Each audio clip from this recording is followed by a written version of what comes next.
Part 1. First Contact. Chapter 1. People Power. When people like you, they see the best in you. Connecting with other people brings infinite rewards. And whether it's landing the job, winning the promotion, gaining the sale, charming a new partner, electrifying your audience, or passing inspection by the future in-laws, if people like you, they see the best in you. The welcome mat is out and a connection is yours for the making. Other people are your greatest resource. They give birth to you, they feed you, dress you, provide you with money, make you laugh and cry, they comfort you, heal you, invest your money, service your car, and bury you. We can't live without them. We can't even die without them. Connecting is what our ancestors were doing thousands of years ago when they gathered around the fire to eat woolly mammoth steaks or stitch together the latest animal hide fashions. It's what we do when we hold quilting bees or golf tournaments, conferences and yard sales. It underlies our cultural rituals, from the serious to the frivolous, from weddings and funerals to Barbie doll conventions and spaghetti eating contests. Even the most antisocial of artists and poets who spend long, cranky months painting in a studio or composing in a cubicle off their bedroom are usually hoping that through their creations they will eventually connect with the public. And connection lies at the very heart of those three pillars of our democratic civilization: government, religion, and television. Yes, television. Given that you can discuss Friends or the X-Files with folks from Berlin to Brisbane, a case must be made for the Tube's ability to help people connect all over the globe. Thousands of people impact all aspects of our life, be it the weatherman at the TV studio in a neighboring city, or the technician at the phone company across the continent, or the woman in Tobago who picks the mangoes for your fruit salad. Every day, wittingly or unwittingly, we make a myriad of connections with people all over the world. The benefits of connecting. Our personal growth and evolution, and the evolution of societies, come about as a result of connecting with our fellow humans, whether as a band of young warriors setting out on a hunt, or a group of co-workers heading out to the local pizzeria after work on a Friday. As a species, we're instinctively driven to come together and form groups of friends, associations, and communities. Without them, we cannot exist. Connect and live longer. Making connections is what our grey matter does best. It receives information from our senses and processes it by making associations. The brain delights in and learns from these associations. It grows and flourishes when it's making connections. People do the same thing. It's a scientific fact that people who connect live longer. In their gem of a book, Keep Your Brain Alive, Lawrence Katz and Manning Rubin quote studies by the MacArthur Foundation and the International Longevity Center in New York and at the University of Southern California. These studies show that people who stay socially and physically active have longer lifespans. This doesn't mean hanging out with the same old crowd and pedaling around on an exercise bike. It means getting out there and making new friends. When you make new connections in the outside world, you make new connections in the inside world, in your brain. This keeps you young and alert. Edward Halliwell, in his very savvy book, Connect, cites the 1979 Alameda County study by Dr. Lisa Berkman of the Harvard School of Health Sciences. Dr. Berkman and her team carefully looked at 7,000 people aged 35 to 65 over a period of 9 years. Their study concluded that people who lack social and community ties are almost 3 times more likely to die of medical illness than those who have more extensive contacts. And all this independent of socio-economic status and health practices like smoking, consuming alcohol, obesity, or physical activity. Connect and get cooperation. Other people can help you take care of your needs and desires. Whatever it is you need in this life, romance, a dream job, a ticket to the Rose Bowl, the chances are pretty high that you'll need someone else's help to get it. If people like you, they'll see the best in you, and they'll be disposed to give you their time and their efforts. And the better the quality of the rapport you have with them, the higher the level of their cooperation.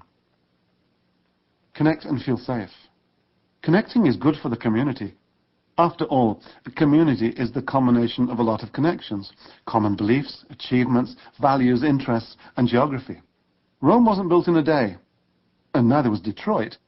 3,000 years ago, in what today we call Rome, Indo-Europeans connected to hunt, survive, and generally look out for one another. 300 years ago, a French fur trader turned up to create a safe haven for his business. He started making connections, and pretty soon Detroit was born. We have a basic physical need for other people. There are shared mutual benefits in a community, so we look out for each other. A connected community provides its members with strength and safety. When we feel strong and safe, we can put our energy into evolving socially, culturally, and spiritually. Connect and feel love. Finally, we benefit from each other emotionally. We are not closed, self-regulating systems, but open loops, regulated, disciplined, encouraged, reprimanded, supported, and validated by the emotional feedback we receive from others. From time to time, we meet someone who influences our emotions and vital body rhythms in such a pleasurable way that we call it love. But be it through body language, gestures, facial expressions, tone of voice, or words alone, other people make our hard times more bearable and our good times much sweeter. We use the emotional import from other humans as much as we do the air we breathe and the food we eat. Deprive us of emotional and physical contact, and we will wither and die just as surely as if we were deprived of food. That's why we hear stories of children in orphanages in other parts of the world who grow sickly and weak despite being adequately fed and clothed. People with autism may desire emotional and physical contact, but can languish because they're hindered by their lack of social skills. And how often have you heard about one spouse in a 50-year marriage who, despite being medically healthy, dies a few short months or even weeks after the death of the other spouse? Food and shelter aren't enough. We need each other, and we need love. Face-to-face.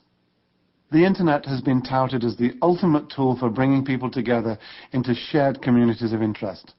And it's true if you're searching for other teddy bear collectors in Toledo or mud wrestlers in Minsk. You may find them on the web. For people who are housebound because of disabilities or illness, the web can also be a godsend. Still, we have to remember that spending hours in front of a screen typing into cyberspace is a poor substitute for the full spectrum of experience offered by face-to-face time with another person. You might well meet someone in a chat room who interests you romantically, but would you agree to marry before meeting a few times in person? You need to be in a person's presence for a while in order to pick up all the verbal and non-verbal cues. The atmosphere created by physical and mental presence is as important as surface attraction, if not more so. For example, what sort of environment do the two of you create? How spontaneous are you? How strong is your need for conversation? What about your openness, your supportiveness? What about companionship? If you don't meet each other's emotional needs, you may be heading for failure. These things can only be determined by face-to-face contact. Only then can you tell if you're really connecting. Why likability works. When people like you, they feel natural and comfortable around you, and they'll want to give you their attention and happily open up for you. Likability has something to do with how you look, but a lot more to do with how you make people feel. My old nanny, who brought me up to be passionate about people, used to talk about having a sunny disposition. She'd take me out on the promenade and we'd spot the people who had sunny dispositions and all those who were sourpusses. She told me we can choose what we want to be, and then we'd laugh at the sourpusses because they looked so serious. Likeable people give loud and clear signals of their willingness to be sociable. They reveal that their public communication channels are open. Embedded in these signals is evidence of self-confidence, sincerity, and trust. Likeable people expose a warm, easy-going public face with an outgoing radiance that says, "I'm ready to connect, I'm open for business." They are welcoming and friendly, and they get other people's attention. Why 90 seconds? Time is precious, time costs money, don't waste my time. Time has become increasingly a sought-after commodity. We budget our time, make it stand still, slow it down or speed it up, and lose sense of it and distort it. We even buy time-saving devices, yet time is one of the few things we can't save. It's forever unfolding. In bygone days, we were inherently more respectful of one another and devoted more time to the niceties of getting to know someone and explore common ground. In the hustle and